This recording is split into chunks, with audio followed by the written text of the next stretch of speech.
안녕하세요. 저 경북대학교 이영재라고 하고요. 이렇게 만나 뵈서 정말 반갑습니다.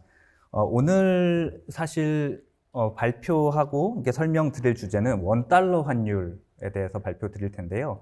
사실은 이게 저도 이제 한국은행 직원이었었어요. 그래갖고 원래는 경제무역실에서 이런 연구를 하다가 그리고 이제 원달러 환율에만 집중을 한다기보다는 아무래도 경제모형실이 전반적인 거시경제 모형을 만들고 또 다양한 우리나라가 대외 수출이나 수입 뭐 이런 쪽으로 영향을 굉장히 많이 받는 국가이기 때문에 그쪽 관련한 움직임을 되게 세밀하게 모델링하고 그 임피리컬한 어떤 에비던스를 찾으려고 시작한 이런 작업이었었는데 제가 이제 경북대학교로 옮기게 되면서 이렇게 그냥 일단 요 주제로 설명을 드리게 되었고요. 사실 제 전공은 이 원달러 환율이라기보다는 거시경제 전반에서 뭐 레이버 마켓이나 뭐 패밀리 이코노믹스 그쪽이기는 한데 아무래도 요쪽 관련해서 우리나라의 그 원달러 환율에 대한 움직임에 대해서 간략하게 설명을 드리고 또 뭐 이런저런 이야기 해볼 수 있는 좋은 기회가 되었으면 좋을 것 같습니다. 그래서 이제 아마 여기 대부분 이제 들으시는 분들이 대학생이라고 들었어요. 그리고 그 비전공자분들도 많다라고 들어서 이거를 약간 비전공자 대학생 수준으로 맞춰달라고 하셔서 이런저런 뭐 기초 개념부터 같이 설명을 드릴 테니까 이걸 아마 잘 아시는 전공자분들이나 뭐 이런 관련 기관에 계신 분들은 조금 뭐 그냥 그러려니 하고 들어주시면 좋을 것 같습니다. 그래서 일단 제목은 원달러 환율 변동과 분해라 그래서 저희가 이제 환율에 대한 이야기를 할 예정이고요. 그리고 이거 중에 현재 가치 자산시장 접근법이라고 써놨는데 이건 뭐냐면 저희가 일종의 원달러 환율을 자산시장의 어떤 자산으로 보고 환율을 자산 가격으로 생각해 봤을 때 어떤 분석이 가능합니다라는 연구를 했어요. 그래서 이렇게 타이틀을 해봤고요. 그래서 이제 시작하도록 하겠습니다. 먼저 요거는 0번이죠. 심지어 백그라운드라고 해놨는데 환율이란 무엇인가부터 말씀을 드리려고 해요. 그래서 환율이라는 건 뭐냐면은 이제 많은 분들이 알고 계시겠지만 이미 그 저희 신문을 보거나 뉴스를 보거나 매번 이렇게 말을 하고 있죠. 원달러 환율이 뭐 1,300원을 넘었습니다라던가 1,400원에 근접했습니다라던가 최근에는 또 환율이 굉장히 갑자기 빠르게 낮아지고 있습니다. 뭐 이런 말들을 많이 하죠. 근데 이 환율이라는 거는 말 그대로 다른 국가 화폐로 나타낸 한 국가 화폐 가격을 의미를 합니다. 그래서 아주 간단한 컨셉이죠. 그래서 우리가 이제 주로 쓰는 게 원달러 환율 같은 경우인데 이거는 1달러를 우리나라 돈 몇 원으로 바꿀 수 있냐라는 것을 의미하는 그런 개념이다. 라고 보시면 될 것 같고, 근데 이러한 환율은 이게 변동 환율제를 채택하는 나라도 있고, 아니면 고정 환율제를 채택하는 나라도 있습니다. 그래서 예전에 한 40년 전, 1970년대나 이런 경우에는 우리가 이제 경제 전공이신 분들은 뭐 브레튼 우즈 체제다, 뭐 이런 식으로 많이 들어보셨을 텐데, 그때는 그 고정 환율제를 많이 채택을 했어요. 그래서 1달러와 우리나라 돈 1,000원을 고정시켜 놓고 나라에서 이렇게 바꿔주겠다라고 한 게 고정환율 제도인데 이제 그런 고정환율 제도에 다양한 이런 문제점이 발생하고 또 무슨 브레튼 우즈 체제가 무너지고 이렇게 되면서 특히 우리나라 같은 경우는 그 1997년 IMF 외환 위기를 겪으면서 이렇게 환율이 이게 막 움직이면서 이런저런 충격을 좀 흡수해줘야 된다라는 그 IMF의 권고를 받아서 이렇게 변동환율제를 채택을 했습니다. 물론 이제 그 과도기 단계에서 그 변동환율제가 이제 변동폭을 어느 정도 이렇게 묶어놓는 뭐 그런 중간 정도의 제도도 채택을 한 적이 있는데 지금 이제 우리나라 같은 경우는 환율이 막 이렇게 움직일 수 있는 변동환율제를 채택하고 있다라는 것을 먼저 말씀을 드릴게요. 그래서 이게 아주 기초적인 내용이기는 하지만 잘 모르는 분들을 위해서 좀 천천히 설명을 할 텐데 환율의 변동은 그럼 무엇이냐? 그러면은 환율의 변동은 크게 두 가지가 있다라는 걸 먼저 말씀을 드릴 수가 있습니다. 하나는 절상, appreciation이라는 게 있고 또 다른 하나는 절하라는 게 있는데요. 이 절상은 말 그대로 한 화폐의 가치가 상승하는 것을 의미를 합니다. 그리고 반대로 절하는 한 화폐의 가치가 하락하는 것을 의미를 하겠죠. 요건 아주 기초적인 내용이라서 우리 뭐 맨큐의 경제학이라던가 처음에 그 경제학 원론 같은 걸 배우면은 좀 전에 보니까 32장인가 뭐 이런 데 나와 있더라고요. 그래서 절상 같은 경우는 우리나라 원화의 가치가 상승을 해서 예를 들어 지금 $1 환율이 1,300원인데 그게 막 1,000원으로 떨어지는 경우 그런 걸 절상했다라고 보고 절하는 1,000원에서 1,300원으로 1달러를 주는데 1달러를 바꾸는데 우리나라 돈을 더 많이 줘야 되는 그런 상황을 절하라고 하는데요. 이런 걸 왜 하냐면 환율이라는 거는 사실 여러분들 배우신 분도 많이 있겠지만 그걸 어떻게 디파인 하냐에 따라서 이게 $1로 설정을 할 수도 있고 반대로 달러 원 이렇게 해서 반대로 설정을 할 수도 있어요. 그렇기 때문에 책마다 이게 분자 분모가 서로 다르게 설정되어 있고 이런 헷갈리는 경우가 많아서 우리가 보통 정확하게 말을 하려고 이렇게 환율이 절상되었다 그러면은 한 화폐의 가치가 높아졌다. 그다음에 절하되었다라고 하면 한 화폐의 가치가 낮아졌다. 이런 식으로 보통 표현을 많이 하고 있습니다. 그래서 지금까지 말씀드린 게 환율에 대한 아주 기초적인 그 환율에 대해서 이제 정의, 그다음에 환율이 어떤 식으로 움직이는지에 대해서 말씀을 드린 거고요. 그래서 이제 요 그림 같은 경우가 $1 환율입니다. 그래서 원화가 분자에 있고 밑이 이제 달러로 그려진 우리가 흔히 신문에서 볼 수 있는 뭐 환율이 1,300원을 넘었습니다 할 때 그 환율인데요. 요거는 한 5일 전쯤에 9월 30일 날 저기 미국 세인트루이스 페드에 있는 그 데이터베이스에서 이제 그대로 갖고 와서 그린 그림인데 한 2005년 뭐 그쯤부터 그린 것 같아요. 2005년부터 2024년 9월 30일까지 자료를 업데이트한 그림인데 보시면 알겠지만 원래 2008년 이전까지는 우리나라 환율이 거의 뭐 1,000원 아래에서 거의 900원대에서 왔다 갔다 하는 모습을 볼 수가 있습니다. 그래서 이때만 하더라도 되게 환율이 낮았었죠. 지금이랑 비교도 안 되게. 그래서 저 때만 해도 제가 대학생 때였었던 것 같은데 그때 막 저희가 직구를 해야 된다던가 미국에서 뭐 아마존에서 물건을 사면 훨씬 싸다던가 그런 이야기들 많이 해서 정말 미국에서 직구를 많이 하고 이 정도 환율이면 거저네 라고 해서 저희가 많이 막 외국에서 직접 구매를 하고 그랬던 시기였던 것 같아요. 그리고 해외여행도 많이 갔죠. 이 돈이면 내가 국내 어디 가서 뭐 돈을 쓰느니 환율도 낮으니까 해외여행 가면 더 좋겠네 라는 그런 이야기도 많이 했던 것 같고요. 근데 그러던 것이 글로벌 금융위기를 겪으면서 그때 리만 브라더스랑 서브프라임 모기지 사태를 겪으면서 이런저런 리스크가 굉장히 높아지면서 세계적으로 이런 금융위기 사태가 막 퍼지고 급변하게 됩니다. 그래서 보시면 2008년대 우리나라 $1 환율이 정말 치솟아서 뭐 1,400원, 1,500원대까지 정말 급격하게 높아지게 되었죠. 요거는 monthly average이기 때문에 뭐 이런 식으로 나오는데 아마 데일리 프리퀀시로 보면 훨씬 높았었을 거예요. 그래서 이렇게 확 높아졌다가 이제 그 이후로 점차 이렇게 안정화가 돼서 결국에는 한 1,100원, 평균적으로 한 1,100원 수준에서 왔다 갔다 했었고 이제 한 1,050원에서 1,200원 사이 밴드로 이렇게 왔다 갔다 하면서 되게 안정적인 모습을 그려왔었습니다. 근데 그러던 것이 이제 저기 2020년 보시면 2020년에 살짝 이렇게 회색깔 음영이 되어 있잖아요. 그게 이제 저희 코로나 시기를 나타내는 구간인데 이렇게 코로나 시기를 겪으면서 환율이 살짝 낮아졌다가 갑자기 2022년부터 갑자기 금융위기에 버금갈 정도로 계속 꾸준히 높아지는 그런 모습을 나타나게 됩니다. 그래서 여기서부터 이 환율이 도대체 무슨 일이 벌어진 거지? 라는 생각을 많이 하게 됐고 왜냐면 우리가 코로나 같은 경우는 한 2019년 말부터 발발을 해서 22년, 23년, 24년에는 어느 정도 이제 안정화가 되었겠구나라고 생각을 하던 그런 기간이었었는데 이렇게 환율이 높아져 버렸어요.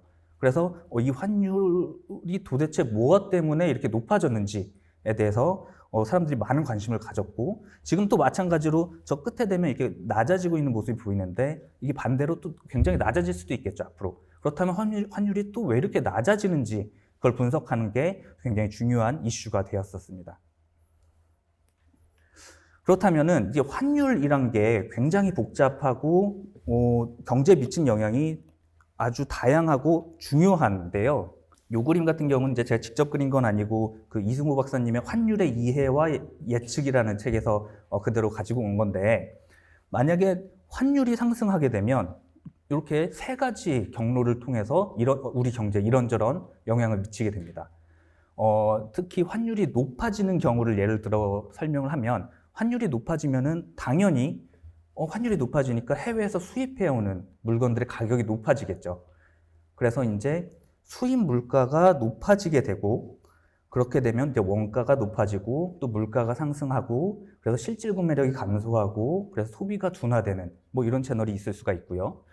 근데 반면에 또 수입 물가가 높아지면 내일 비싸서 많이 못 사겠네 라고 이제 사람들이 생각을 하고 수입이 감소하고, 그러면은 경상수지가 개선되면서 이제 국내 총생산은 사실 저희 맨날 하는 거 있잖아요. Y는 C 플러스 I 플러스 G 플러스 NX 이런 식으로 서브 컴포넌트로 이루어져 있는데, 그 경상수지가 개선되면서 국내 총생산이 증가하는 효과도 있습니다. 그러니까 환율이 상승하게 되면 이런저런 플러스 효과도 있고 마이너스 효과도 있는데 뭐 이런 식으로 구성이 되게 되고요. 그리고 가운데 수출 단가 하락이라고 되어 있는 것은 또 이제 수출 단가가 하락되면 수출 가격의 경쟁력이 향상되고, 그러다 보면 수출이 잘 되고, 그러다 보면 또 경상수지가 개선되고 뭐 이런 상황이 있을 수도 있고요. 반대죠. 그리고 마지막에는 외채 상환 부담이 증가하는 그런 경로도 있습니다. 그래서 예를 들어 우리가 뭐 1억 달러 빚을 지고 있는데, 예전에는 그게 뭐 우리 1,000원이라 그러면 우리나라 돈으로 한 뭐 1,000억을 갚으면 됐었는데, 환율이 높아져서 뭐 이제 $1 환율이 2,000원이 됐다라 그러면 2,000억을 갚아야 되겠죠. 그래서 외채 상환 부담이 증가할 수도 있습니다. 물론 환율이 상승한 경우만 말씀을 드렸는데, 환율을 하락하는 경우에도 이게 전부 다 반대로 그런 채널이 작동을 하게 되겠죠. 그래서 실제로 이렇게 환율은 우리나라 GDP, 경제 성장, 물가, 굉장히 이제 거시경제를 다루면서 제일 중요한 걸 두 개 뽑아보라 그러면 경제 성장과 물가일 텐데, 우리 경제 성장과 물가에 직접적으로 영향을 미치는 되게 중요한, 그리고 다루기가 아주 까다로운 그런 변수들입니다. 왜냐하면 이렇게 채널이 복잡하고 또 이런저런 효과들이 플러스 효과와 마이너스 효과가 서로 중첩돼서 캔슬 아웃되고 어떤 건 더 세고 이런 것들을 되게 잘 찾아봐야 되기 때문입니다. 그래서 그렇다면 이렇게 환율이 중요하고 우리 경제에 이런저런 영향을 미치는데 그러면 환율에 대한 연구를 되게 많이 해야 되겠구나라는 생각이 드실 거잖아요. 왜냐하면 이제 환율이라는 것만 제대로 이해를 해도 앞으로 우리나라 경제가 어떻게 변할지도 대략 뭐 약간 부분적으로도 알 수가 있고, 그 다음에 또 무슨 환율이라는 게 일종의 자산으로 생각해 보면은 어떤 자산 가격 같은 거니까 우리가 환차익을 이용해서 막 돈도 많이 벌 수 있겠구나 이런 생각을 많이 할 텐데, 그래서 이제 환율에 어떤 것들이 영향을 미치는지에 대한 연구가 굉장히 많이 되어 있습니다. 그래서 먼저 오른쪽 보시면은 장기 요인이라고 되어 있죠. 그래서 이 장기 요인은 사실 만약에 이제 학생들이 처음에 경제학과 들어가면은 저희 예를 들어 여기 총재님 교과서도 있지만 뭐 맨큐의 경제학 이런 걸 보면 환율에 영향을 미치는 거는 뭐 구매력 평가, 우리 빅맥 지수나 뭐 이런 거 있잖아요. 그래서 어느 한 나라의 물가와 다른 나라의 물가의 차이 때문에 그만큼을 이제 환율이 메워준다라고 하는 뭐 구매력 평가라던가, 아니면 교역 조건이라고 써 있는데 여기서 이제 뭐 무역의 구조 아니면 뭐 관세 뭐 이런 걸 의미하는 것 같아요. 그래서 이런 무역 구조, 그다음에 어떠한 나라가 더 효과적으로 물건을 생산할 수 있는지, 뭐 이런 생산성, 뭐 이런 경제 전반적인 구조의 차이가 장기적으로 환율을 결정한다라는 아주 기초적인, 저희 한 40년, 50년 정도 전에 만들어진 그런 환율 이론들, 가장 펀더멘털한 이론이죠. 그래서 그런 것들이 장기적으로 우리 균형 환율을 결정한다라는 이론이 있었는데, 많은 분들이 이미 알고 있으시겠지만 이런 장기 균형 값은 아주 중요하지만 우리가 매일매일 이렇게 왔다 갔다 변동하고, 아까 보여드린 그 그래프만 해도 막 1년, 2년 시기에서 환율이 높아졌다 내려갔다 하는 그런 것들을 보는 게 굉장히 중요하기 때문에 좀 더 단기적인 요인을 확인하고 또 연구하는 게 되게 중요해졌어요. 그래서 이 중에서 봤던 게 또 단기 요인, 중기 요인 이렇게 써 있는데 특히 중기 요인에서 경상수지와 뭐 국제 자본 이동 이렇게 써 있죠.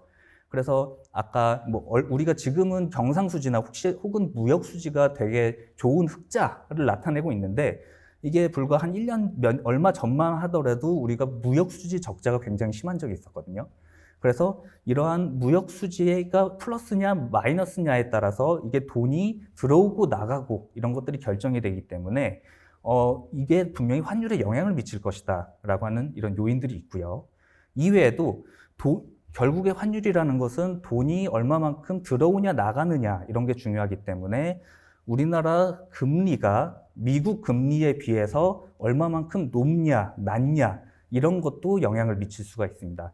그래서 이제 통화 정책이나 이런 걸로 인한 국제 자본 이동 이런 것들도 당연히 환율에 영향을 미치겠죠.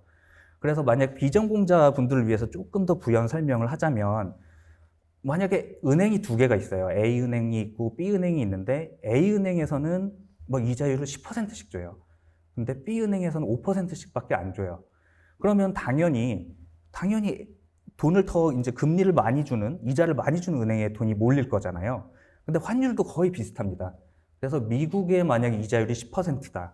근데 우리나라의 이자가 5%다. 그렇게 치면 전부 다 돈이 미국으로 이렇게 흘러가게 되겠죠. 그러면서 이제 이런 것들이 우리나라 원달러 환율을 이렇게 높이고 원화를 약세에 있게 만드는 그런 요인으로 기능을 하게 됩니다.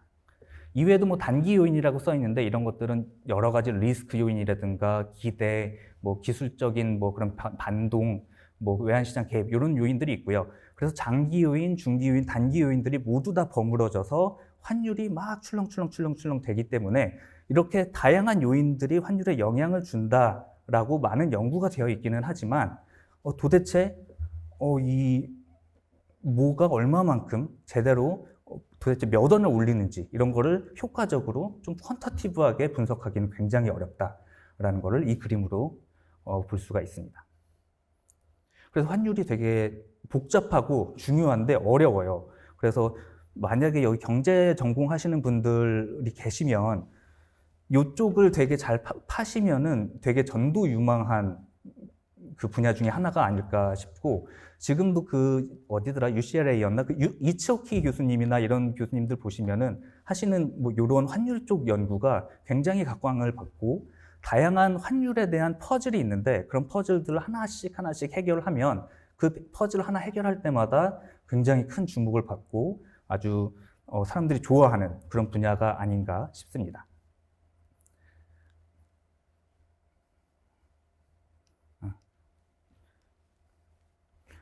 그래서 지금 아까 말씀드린 것처럼 결국은 이렇게 환율이 중요하고 이런저런 요인들이 막 발생을 하고 있고 우리나라 환율은 이제 이 코로나 이후로 급격하게 높아지면서 변동성이 높아지는 그런 상태예요.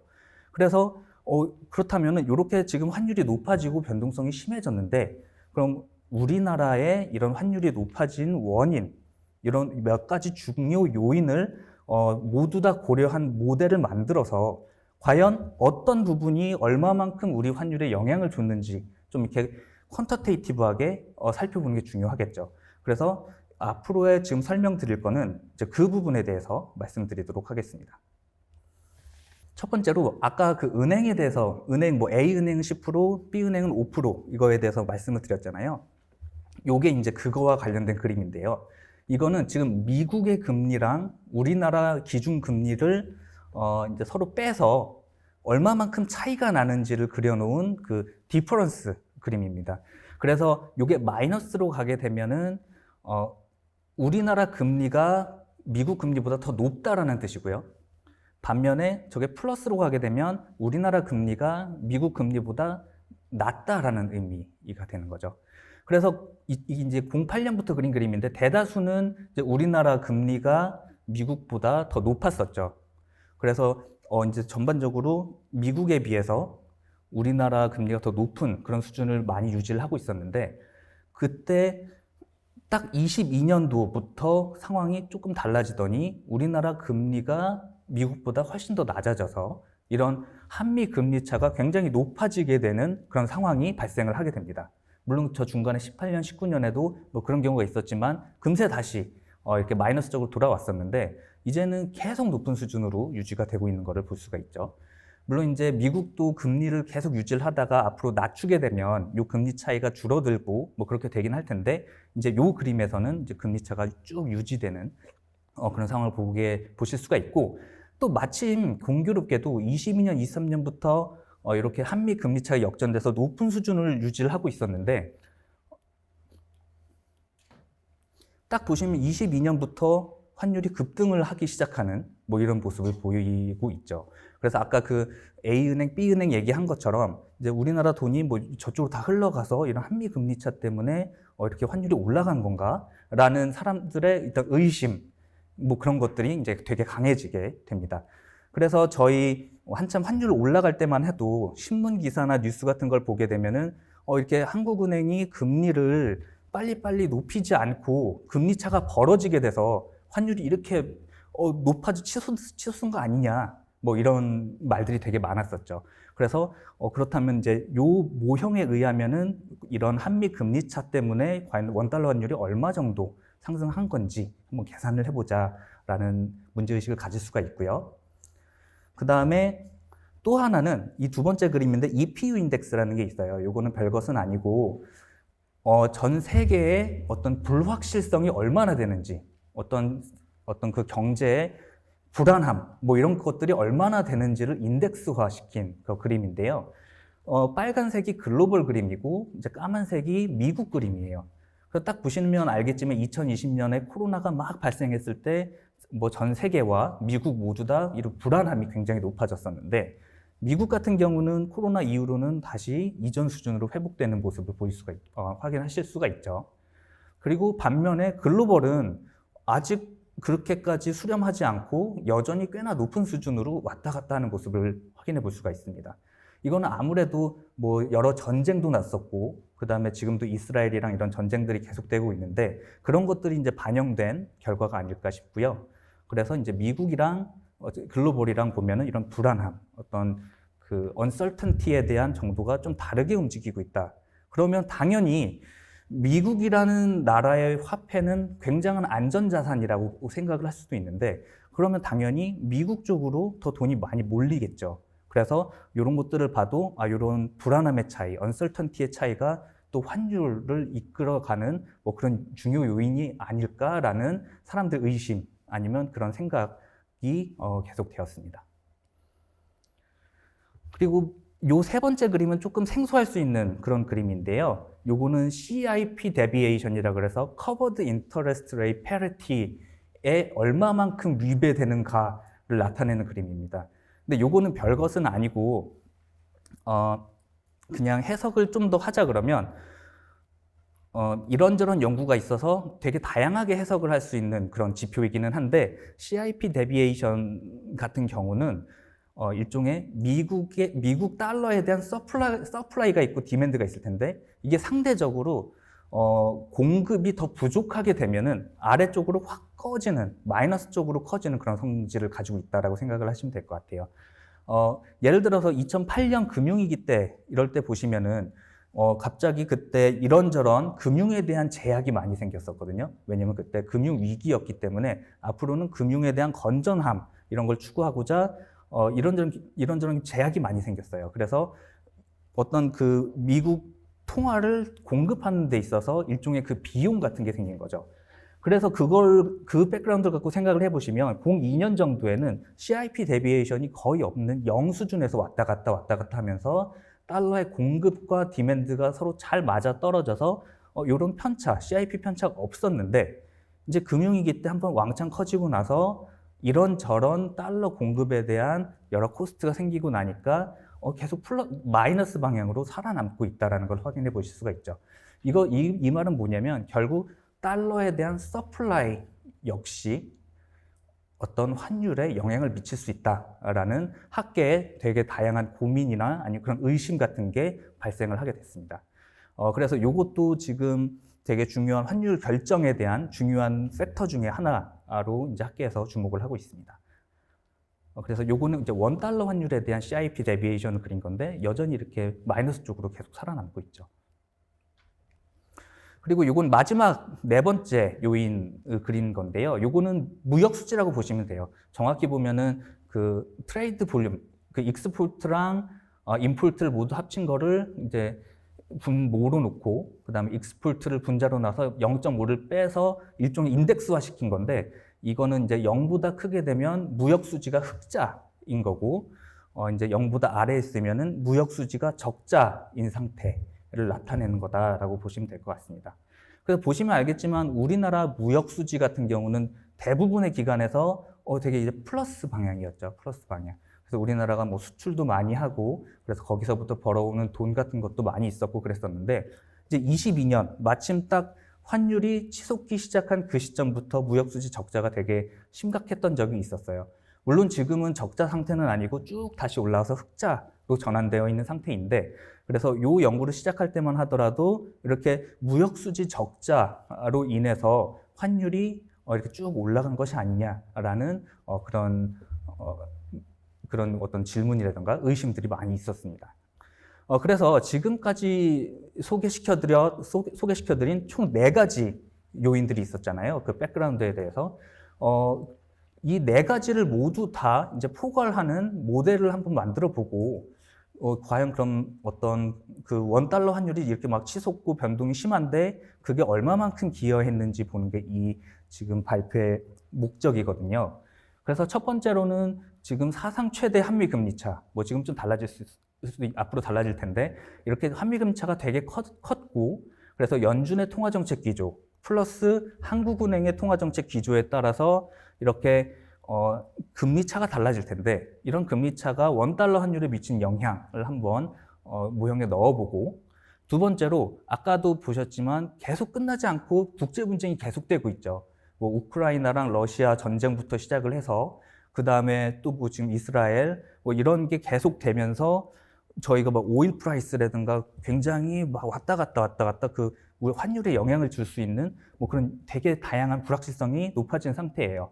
그래서 이런 불확실성도 고려하는 모델을 한번 만들어 보자라는 게 두 번째 목적이었고 세 번째로 아까 이제 달러 공급과 어떤 그 서플라이와 디맨드에서 달러 공급의 영향을 되게 강조하는 게 요새 연구 트렌드다라고 말씀을 드렸었는데 이거는 이제 학계의 의견을 받아들여서 이런 달러 공급의 영향도 고려를 해보고 네 번째로 이제 무역 수지 적자는 과연 얼마만큼 우리 환율에 영향을 미쳤는가. 그래서 총 우리가 중요하다고 생각했던 1번, 2번, 3번, 4번을 모두 포괄한 일종의 모델을 만들어 보고 과연 환율 변동이 요인들에 의해서 얼마만큼 설명되고 얼마만큼 이제 영향을 줬는지 생각을 해보자라는 게 이 연구의 목적이었었습니다.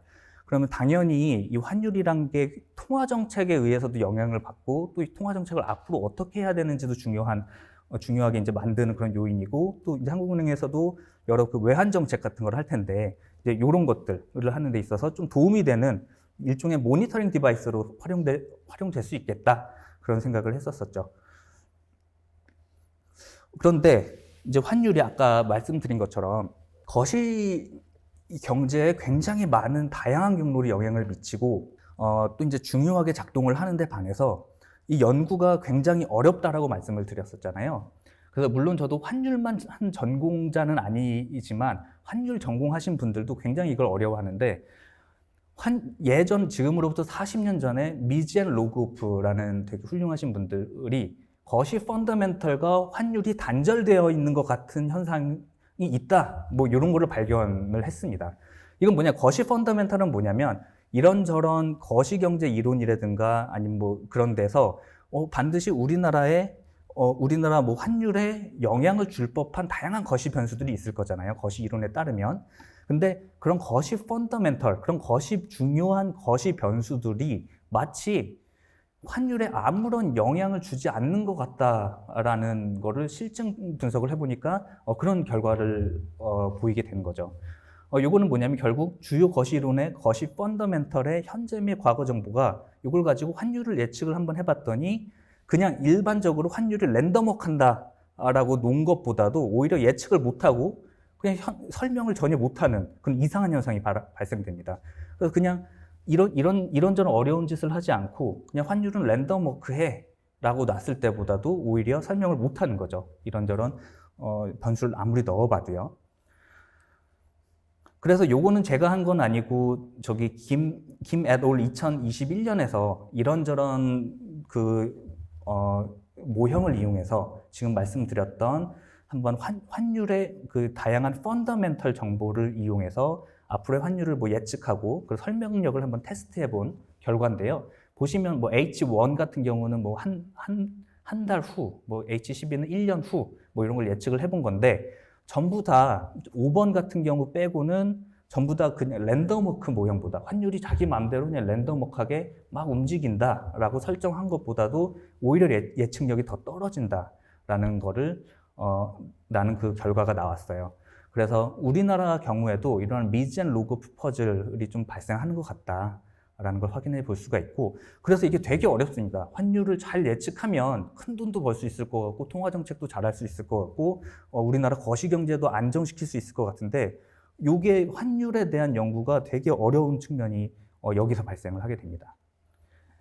근데 이제 미젠 로고프가 1983년에 논문을 발표하고 나서 그거에 대해서 굉장히 꾸준한 연구들이 계속 이제 해왔죠. 그 퍼즐을 깨트리려고. 근데 그럼에도 불구하고 이제 크게 그렇게 성공적이지 않고 있다가 이제 되게 유명한 페이퍼 중에 하나가 엥겔 앤 웨스트 2005년 페이퍼가 이렇게 소개가 되는데, 이건도 이제 경제 펀더멘털 기대와 환율 뭐 이렇게 되어 있어요. 이거는 이 내용은 뭐였냐면 일기원 딱 봤을 때 거시 펀더멘털의 현재 정보와 이제 과거 정보 가지고 환율을 예측하려고 들면 이게 마치 그냥 뚝 단절된 것처럼 보이는데, 하지만 여전히 거시 펀더멘털은 환율에 영향을 주고 있다라는 식으로 주장을 하세요. 이건 결국 뭐였냐면은 과거나 지금 현재 정보도 중요하지만 아까 말씀드린 것처럼 환율이라는 게 일종의 자산 가격 같은 역할을 하고 있기 때문에 과거 정보보다는 앞으로 미래에 이 자산이 어떻게 될 것인가에 대한 뉴스 혹은 앞으로의 기대가 굉장히 중요한 역할을 하고 있다더라라는 게 이제 이 사람들의 논문이었던 거, 이 사람들의 주장이었던 거죠. 그래서 여전히 거시 펀더멘털과 환율은 단절된 게 아니고 연결되어 있다. 하지만 과거 정보보다는 앞으로의 기대가 굉장히 중요하다라는 식으로 주장을 하고 뭐 이런저런 실증 분석을 하게 됩니다. 근데 딱 보기에도 지금 말씀드린 것도 환율의 어떤 자산 가격적인 측면이 굉장히 중요하겠다라는 생각이 많이 들잖아요. 그래서 이런 미래에 대한 기대, 뉴스, 아마 뭐 경영학과에서 파이낸스 수업이나 이런 걸 들어보시면은 자산 가격 결정 이론 뭐 이런 것들도 많이 있을 텐데, 물론 저도 파이낸스 전공 아니어서 자세히는 모르지만 그런 식으로 미래에 대한 기대가 굉장히 중요한 역할을 하게 되는데, 여기서도 마찬가지입니다. 그래서 결국에 이러한 컨셉을 받아들여서 밑에 보시면 환율의 자산 가격 접근법이라는 이제 새로운 연구들이 많이 시도가 되는 거죠. 그래서 뭐 라마도라이, 뭐 브루노 마이어 이런 유명하신 분들이 이런 연구를 하게 되고, 결국 환율과 펀더멘털 기대와의 관계, 이게 자산 가격 이론과 굉장히 유사하다라는 것을 딱 캐치하시고 환율을 자산 가격 측면에서 접근하려는 시도들이 이제 많이 발생을 하게 됩니다.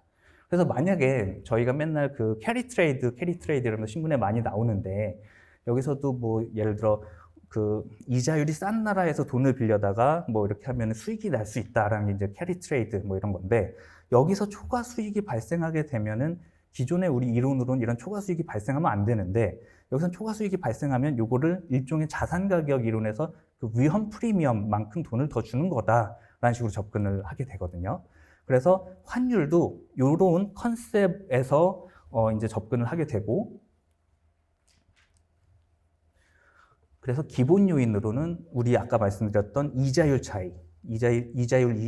차이와 캐리 트레이드에서 발생할 수 있었던 그 리스크 프리미엄, 요 두 가지 요인을 가지고서 $1 환율뿐만 아니라 다양한 환율의 변동을 분해하는 그런 연구들이 시작이 됐어요.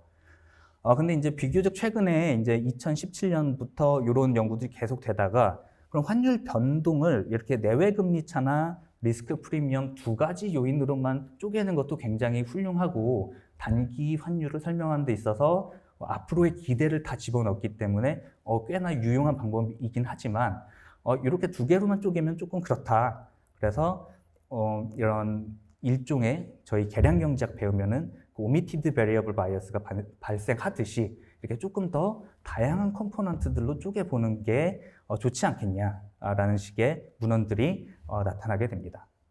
그래서 최근에는 뭐였냐면 아까 engel 2016년, 지향 2021년, 뭐 engel and 우 2023년 뭐 이런 페이퍼나 그다음에 뭐 여기 가바익스 앤 마주리 뭐 이런 페이퍼들 보면은 CIP 편차가 굉장히 중요한 역할을 한다라는 주장들을 많이 하세요.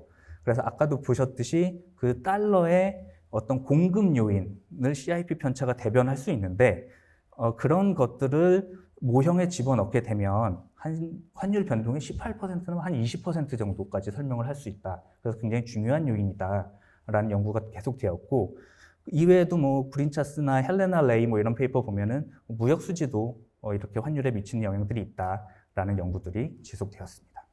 근데 이제 우리나라 원달러 환율에 이제 집중한 그런 페이퍼를 보면은 이제 이화여대 윤재우 교수님이 작년에 작성하신 페이퍼가 있어요. 근데 이 페이퍼 같은 경우는 또 이제 원달러 환율에 우리나라의 그 어떤 그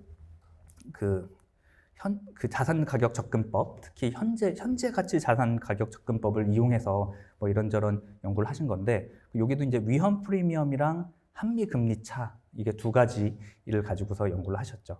그래서 이제 지금 요 연구 같은 경우는 요런 것들을 좀 더 확장하고 좀 더 포괄해서 기본 변수인 아까 한미 금리 차랑 리스크 프리미엄 요 두 가지뿐만이 아니라 지금 여기저기서 중요하다라고 말을 하고 있는 CIP 편차, 그러니까 달러의 공급 요인, 그거 플러스 무역 수지, 총 요 네 가지 요인들을 한데 섞어서 요 요인들이 과연 원달러 환율에 얼마만큼 그리고 어느 정도 영향을 줬는지를 살펴보는 게 요 연구의 목적이었습니다. 그럼 요거는 이제 되게 아주 단순하게 그러면 이제 아까 지금 여러 가지 요인들을 말씀을 드렸는데 총 그 요인들이 정말로 환율에 영향을 미치고 있는지 그걸 좀 임피리컬리 한번 확인해 볼 필요는 있죠. 우리나라 데이터를 봤을 때 이런 요인들이 중요하다고는 했는데 실상 아무런 효과도 미치지 않는다 그러면 이거를 이제 모형화 시킬 필요도 없는 거니까요. 그래서 첫 번째 그림 같은 경우는 이제 한미 금리 차가 확대되었을 때 우리나라 환율이 어떻게 변하는지를 본 그 반응입니다. 보시면은 한미 금리 차가 확대되었을 때 이제 원화가 여기서 원달러 환율인데 이제 원화가 이제 올라갔죠. 그래서 평가가 절하되는 모습을 보이고 있고 그래서 이제 앞서서 말씀드렸던 그런 방향이랑 일치를 하고 두 번째로 이제 CIP가 확대돼서 달러 공급이 줄어들게 되면 이제 원화가 평가 절하돼서 환율이 높아지는 가운데 그림 모습도 확인할 수가 있고 그리고 마지막 그림 같은 경우는 무역 수지가 낮아져서 예를 들어 무역 수지가 적자가 되면 원화가 평가 절하돼서 환율이 높아지는 그래서 우리가 이제 생각했던 대로 우리나라 데이터에서도 어느 정도 캡처가 되는구나 라는 모습을 확인할 수가 있어요. 그래서 이제 이러한 모습과 리스폰스를 가지고 아주 좀 단순한 그런 계량 모형을 만들 텐데 요거 같은 경우는 이제 그렇게 뭐 크게 설명을 드리지 않고 넘어갈 텐데 뭐 앞서서 소개시켜드렸던 뭐 엥겔 웨스트, 뭐 프룰 라마두라이 뭐 이런 선행 연구들에서 나온 이런저런 방법론들을 따라서 잘 이렇게 뭐 아주 단순한 초과 수익을 정의를 하고 그다음에 초과 수익에다가 지금 저희가 말한 뭐 CIP 편차 아니면 뭐 또 다른 요인 이런 것들을 분해하는 그 방법론을 도입을 하고 이렇게 앞으로 forward iteration 하고 이렇게 정리를 하게 되면 결국 중요한 거는 A6이라고 써져 있는 식인데요. 이 식은 뭐 그냥 이렇게 저렇게 수식으로 써 있지만 아무것도 아니고 결국 첫 번째 텀은 한미 금리 차에 대한 앞으로의 기대가 환율 변동에 영향을 미칠 것이다 라고 해석이 되는 거고요. 두 번째는 달러 공급 요인에 대한 앞으로의 뉴스나 기대가 달러 변동에 영향을 미칠 것이다. 그리고 세 번째는 이제 무역 수지로 해석을 하게 되면 무역 수지에 대한 기대. 마지막 거는 리스크 프리미엄에 대한 기대가 지금 환율 변동에 영향을 미칠 것이다. 라는 식으로 수식이 정리가 되는 거죠. 그래서 총 저희가 네 가지 요인으로 이제 분해해서 환율 변동을 보겠다라고 말씀을 드렸었는데, 이제 이렇게 네 가지로 잘 정리가 돼서 요것들을 뭐 이제 저희가 흔히 보는 벡터 오토 리그레시브 폼으로 정리를 하게 되면 아주 간단하게 아까 그 말씀드렸던 그 뉴스에 대한 어떤 그 식을 손쉽게 계산을 해낼 수 있는 상태가 됩니다. 그래서 이게 사실은 아까 앵겔 앤 웨스트 뭐 이런 거 소개해 드리면서 결국 환율 변동을 설명하는 데 있어서 지금이나 과거 정보도 중요하지만 앞으로에 대한 기대가 굉장히 중요하다라고 말씀을 드렸는데요. 여기서 기대는 사실 아까 처음에 이런 리스폰스를 사람들이 알고 있고 그리고 경제에 어떤 충격이 발생하면 이 리스폰스대로 경제가 대강 움직일 것이다 라는 거를 사람이 기대한다라는 뜻에서 일종의 bar expectation이라는 용어를 써요.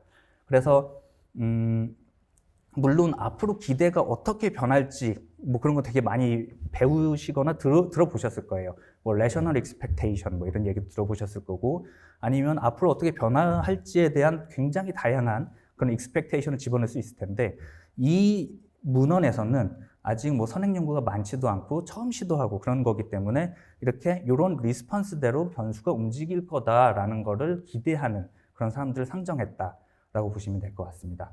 근데 이게 아주 이상한 정의는 아니고 저희 예를 들어 미국에서 굉장히 오랫동안 아주 지금도 적극적으로 사용되고 있는 경제 전망 모형 중에 뭐 FRB US 뭐 이런 아주 대규모 거시경제 전망 모형이 있는데 그런 모형에서도 이런 식의 bar expectation을 도입을 하기도 하고 그런 거기 때문에 여기서도 이렇게 bar에 대한 리스폰스를 expectation으로 해석을 하고 있다라고 말씀드리겠습니다. 그래서 이런 식으로 해서 추정을 해서 나온 결과가 결국은 이 그림이에요. 뭐 이런저런 설명을 드렸지만 결국에 이 그림을 하나 얻고자 이런저런 설명을 드린 건데 이건 먼저 글로벌 금융 위기에 대해서 해석한 그림입니다. 그래서 QOQ 변화율이고요. 이건 뭐냐면 먼저 저희 왼쪽 그림 보시면 이 갈색깔 실선이 있잖아요. 갈색깔 실선은 환율의 수준, 그러니까 우리가 흔히 1,000원이다, 1,300원이다, 뭐 이렇게 해서 오른쪽에다가 표시를 해놓은 환율 수준 그림이고요. 그 다음에 검은색 점선이 있는데 요거는 환율의 전 분기 대비 변화율을 그려놓은 겁니다. 그래서 결국 그리고 이제 그 여러 가지 색깔의 막대기가 있는데 이 막대기는 전 분기 대비 환율의 변화율을 얼마만큼 각 요소들이 설명하고 있는지 그걸 분해해 놓은 그림이고요. 그래서 보시다시피 결국에 저 까만색 점선이 삐쭉 솟은 데가 금융위기가 발생하고 우리나라의 어떤 환율이 갑자기 높아진 그런 지점인데요. 보시는 것처럼 그 위험 프리미엄이 확실히 높아지면서 이제 우리나라의 원화가 상대적으로 위험 자산이기 때문에 달러 쪽으로 이제 수요가 쏠려서 환율이 높아졌다라는 것을 확인해 보실 수가 있고 또 하나는 이제 환율이 갈색 선이 높아진 이후로 이제 상당 시간 동안 계속 높은 상태로 유지가 되고 있는데 이때를 보시면은 사실 금융위기가 발생했을 때 이후 위험 프리미엄이 반짝 높아졌다가 그 이후로는 계속 이렇게 낮추는 쪽으로 해석이 되고 있는데 반면에 아까 CIP 편차가 굉장히 중요한 역할을 할 수 있다. 어떤 달러 공급 요인도 중요한 역할을 할 수 있다라고 말씀드렸는데 이렇게 검은색 회색깔 그 막대기가 전반적으로 계속 위쪽으로 환율을 끌어당기는 그런 역할을 하고 있다. 그래서 우리나라의 원달러 환율 관계에서도 이렇게 달러 공급 요인이 요 글로벌 금융위기 때는 꽤나 중요하게 역할을 하고 있었구나. 반면에 이제 한미 금리차 같은 경우는 왔다 갔다 하죠. 근데 요 그림 같은 경우는 사실 환율을 전 분기 대비 변화율로 나타냈기 때문에 여러분들이 그냥 딱 보고서 해석하기 굉장히 어려운 측면이 있습니다. 그래서 요거를 좀 해석을 편하게 하려고 저희 예를 들어 뭐 CPI도 기준연도 뭐 이런 거를 삼고 그러잖아요. 뭐 2015년 대비 2015년이 100이면은 뭐 2020년에 어떻게 변했고 뭐 이런 기준연을 삼는데 이제 그거랑 같은 컨셉으로 2000 금융위기가 발생하기 직전이 2008년 3쿼터 그때를 기준으로 삼고 환율이 검은색 점선만큼 레벨로 바뀌는데 그래서 결국에는 환율이 저희가 뭐 한 300 얼마가 올라갔다가 쭉쭉쭉쭉 해서 다시 0원까지 수렴해가는 환율이 이렇게 레벨로 바뀌는데 각각의 막대기들은 각 컴포넌트들이 이런 레벨 변화를 얼마만큼 설명하는지 이거를 나타낸 그림이에요. 그래서 결국은 보시면은 2008년 3쿼터 대비 환율이 이렇게 쭉 올라갔는데 기간 1 같은 경우는 밑에 이제 1, 2, 3 이렇게 라벨링을 해놨는데 기간 1 같은 경우는 환율이 기준년 대비 290원 정도가 올라갔어요. 평균적으로. 그래서 그 밑에 1이라고 써놓은 거는 비율을 의미하고요. 그럼 그 중에서 한미 금리 차는 약 4% 정도, 금액으로 치면은 11원 정도가 이제 컨트리뷰션이 있는 거고, 대신에 위험 프리미엄이 거의 400원 정도를 설명하죠. 그래서 이거는 100%를 넘어서 135%를 설명하고, 그리고 CIP 편차는 이때만 하더라도 그렇게 큰 영향력이 없었어요. 그래서 오히려 마이너스 0.32%, 마이너스 94원 정도 설명을 했고, 무역수지도 이제 마이너스 20원 정도 설명을 했었다라는 게 나타났는데, 근데 기간 2와 3을 보시면은 그림에서도 보실 수 있듯이 검은색 부분이 되게 커졌죠.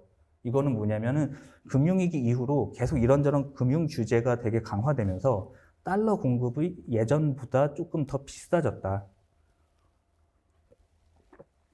저기 뭐 선행 연구들 같은 경우는 뭐 이제 달러 공급에 대한 섀도우 프라이스가 높아졌다, 섀도우 코스트가 높아졌다 이런 식으로 많이 분석을 하는데 여기서도 되게 확연하게 드러나는 모습이 나타나고 있습니다. 특히 2번, 3번 같은 경우 보면요. 그래서 이때 환율 변화를 보면은 비록 1번 기간에는 환율이 탁 치솟았지만 그 이후로는 저희 위험 프리미엄이 쭉 낮게 깔리면서 환율을 낮추는 역할을 했었고, 반면에 이제 뭐 한미금리 차나 CIP 편차 같은 게 환율을 위로 끌어올리는 역할을 했지만 요러한 요인들이 전부 다 밸런스를 되게 잘 이뤄서 결국에 3번 정도 기간에 가게 되면은 환율이 다시 2008년 3쿼터 수준으로 다시 수렴을 하는, 돌아오는 그런 모습을 보이고 있다. 그래서 요건 이제 글로벌 금융위기에 대해서 한번 해본 거고요. 그리고 이거 마찬가지로 이번 코로나 기간, 그리고 코로나 이후에 우리가 환율이 되게 치솟았던 그 기간에 대해서도 똑같은 엑서사이즈를 할 수가 있죠. 그래서 분석 결과 보시면은 요거 마찬가지로 QOQ 변화율이에요. 갈색 선 같은 경우는 이제 환율 수준, 오른쪽을 나타내고 있고요. 그 다음에 까만색 점선이 환율의 전분기 대비 변화율을 의미를 하고 있는데, 뭐 이제 요 코로나 때를 살펴보게 되면은 전반적으로 처음에 이제 환율이 이렇게 왔다 갔다 하면서 그렇게 치솟지는 않았었죠. 근데 한 2022년부터 이렇게 쭉 올라가게 되었는데, 이때 한 22년부터 보시면은 확실히 그 주황색깔의 영역이 꽤나 커요. 그래서 내외 금리 차가 꽤나 컸기 때문에 이 영향이 그렇게까지 뭐 아주 무시할 정도로 작지는 않았다라는 걸 해석을 할 수가 있었고, 그 다음에 저 연두색 부분도 무역수지인데 우리가 이때 무역수지가 적자가 계속됐기 때문에 확실히 무역수지에 대한 영향도 어느 정도는 있었다. 그럼에도 불구하고 이제 달러 공급 요인은 저번에 이제 우리 금융위기 때랑은 다르게 오히려 달러를 이렇게 환율을 높이기보다는 낮추는 쪽으로 작용을 하고 있었고, 리스크 프리미엄 같은 경우도 22년 뭐 1쿼터, 2쿼터까지는 계속 높였지만 그 이후로는 우리 환율의 변화율을 낮추는 방향으로 작용을 했다라고 해석이 됩니다. 그래서 여기 빨간 색깔로 이런저런 뭐 에피소드를 적어놨는데, 요거는 저희가 그 코로나를 겪으면서 나타났던 여러 이벤트예요.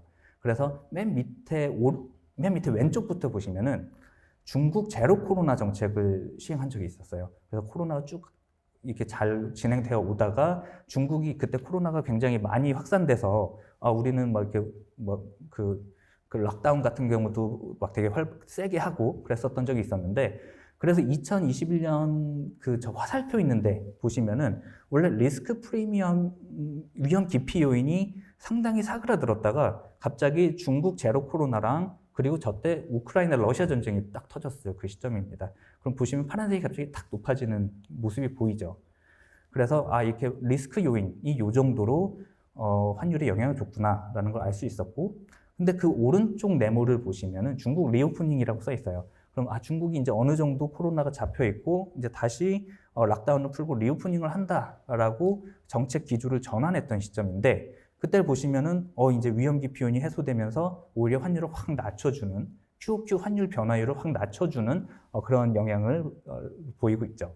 근데 그러던 것이 저희가 벌써 이제 1년 전 막 그런 얘기이기 때문에 오래전 일인 것 같은데, 실리콘밸리 뱅크, 뭐 그때 그런 사태도 있었고, 크레딧 스위스, 뭐 이런 사태들이 있었어요. 그때 다시 리스크 요인이 확 높아지는 모습을 보이고, 그리고 요거는 이제 쭉 23년 4쿼터 아니면 뭐 24년 1쿼터 이 정도일 텐데, 이스라엘 하마스 전쟁이 퍼지면서 다시 이렇게 높아지는 그런 모습을 보이고 있죠. 그래서 요것도 앞서 말씀드린 것처럼 QOQ 변화율이기 때문에 해석하기가 굉장히 까다롭습니다. 그래서 요거를 좀 더 퀀터테이티브하게 몇 원이 뭐 얼마만 환율이 몇 원 올랐는데 뭐가 몇 원만큼 기여를 했다 이런 식으로 해석을 할 수 있게 다시 이거 정리를 한 건데요. 이번에는 기준년이 19년 4쿼터예요. 19년 4쿼터. 그래서 19년 4쿼터 대비 검은색 점선이 환율이 이만큼 올랐다, 내렸다, 뭐 변했다 이런 걸 의미를 하고요.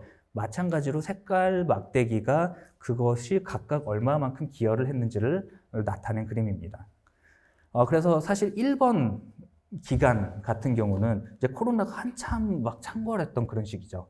그래서 이런 시기 동안은 오히려 환율 변화가 크지가 않았어요. 그래서 오른쪽 표에도 보시다시피 1번 기간에는 환율 변화가 평균적으로 0.9원밖에 되질 않습니다.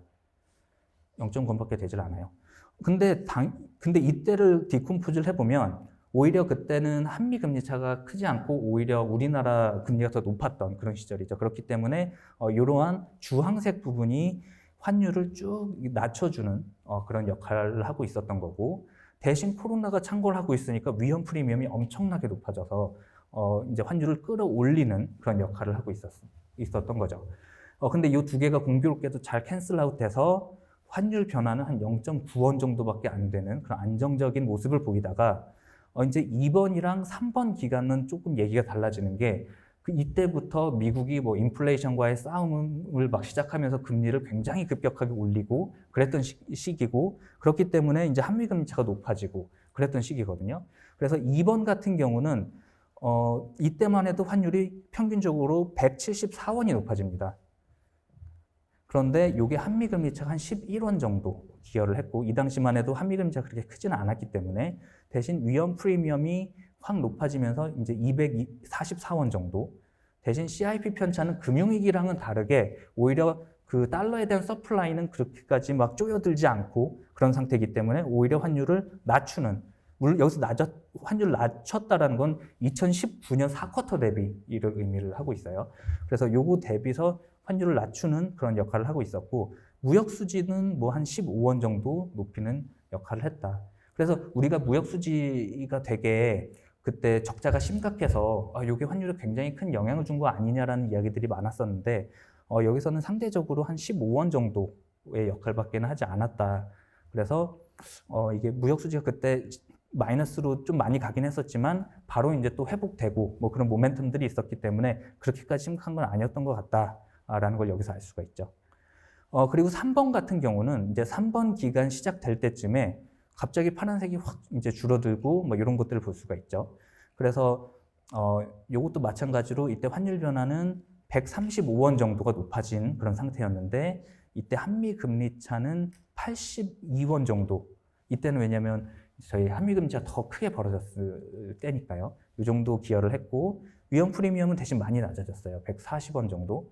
그다음 CIP 편차는 여전히 마이너스고, 무역 수지도 이제 해소가 돼서 7원 정도 이렇게 나타나고 있는데, 이러한 지금 그림이랑 표를 통해서 말씀을 드렸는데, 위에 빨간 색깔 이벤트에 또 똑같이 대입을 해보면은 이게 꽤나 설득력이 있다라고 느끼실 수 있을 것 같아요. 특히 이제 아까도 말씀드린 것처럼 중국의 제로 코로나 정책이 딱 그 이번 시작하기 직전에 발생을 했고, 또 이때 우크라이나 러시아 전쟁이 발발을 했는데 파란 색깔 막대기가 갑자기 확 높아지죠. 확실히 이제 리스크 프리미엄의 역할 때문에 환율이 높아진 측면이 있었고, 동시에 밑에 원래 빨간색이 아니고 저 주황 색깔 막대기가 환율을 많이 내리고 있었던, 그래서 한미 금리 차가 이렇게 환율을 방어하고 있었던 상태인데, 이때도 이제 미국의 금리가 급격히 높아짐에 따라서 이런 효과들이 많이 줄어든 거죠. 그래서 이 두 가지 효과가 복합적으로 작용을 해서 이제 확실히 환율이 높아지는 그런 모습이 나타난다라는 것을 알 수가 있었고, 그 다음에 두 번째 네모는 이제 중국 리오프닝 때 그냥 환율이 계속 높은 상태에서 갑자기 확 줄어들었죠.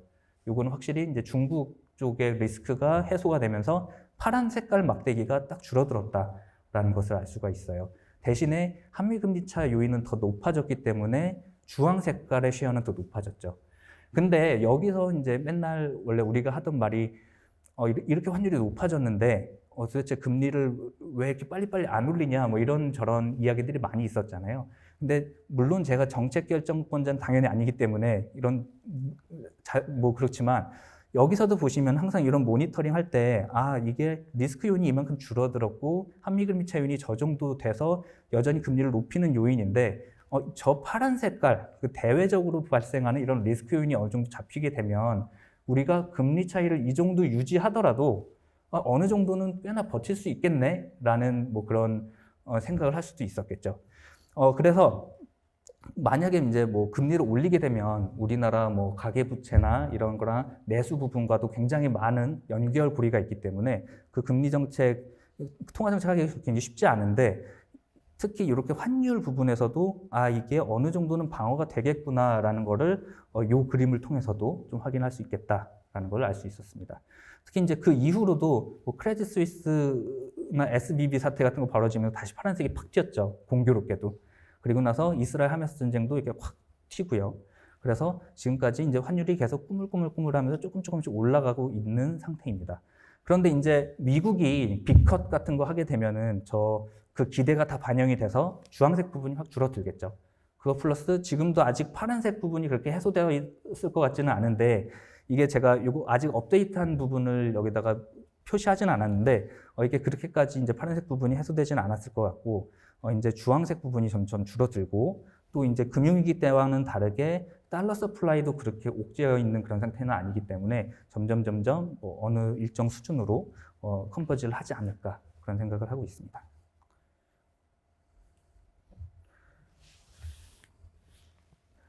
그래서 요거는 이제 딱 한 포인트만 업데이트를 해본 거예요. 그래서 원래는 이 전엔 보고서 같은 경우는 뭐 여러 가지 이제 데이터 업데이트를 23년 4쿼터까지만 했었었는데 이것도 이제 24년 1쿼터니까 아주 최근 자료는 아니죠. 지금 한 3쿼터 정도까지 해봤으면 좋았을 텐데 제가 이걸 이제 준비하다가 이 업데이트를 미처 다 마치지 못하고 이제 24년 1쿼터까지 업데이트된 자료인데 그렇게까지 큰 차이는 안 나죠.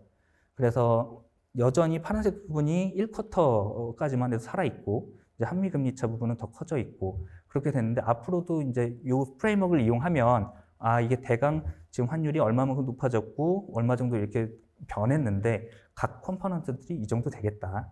그래서 결국은 무역 쪽은 그렇게 중요해 보이지는 않는다라는 게 제 결론이었고요.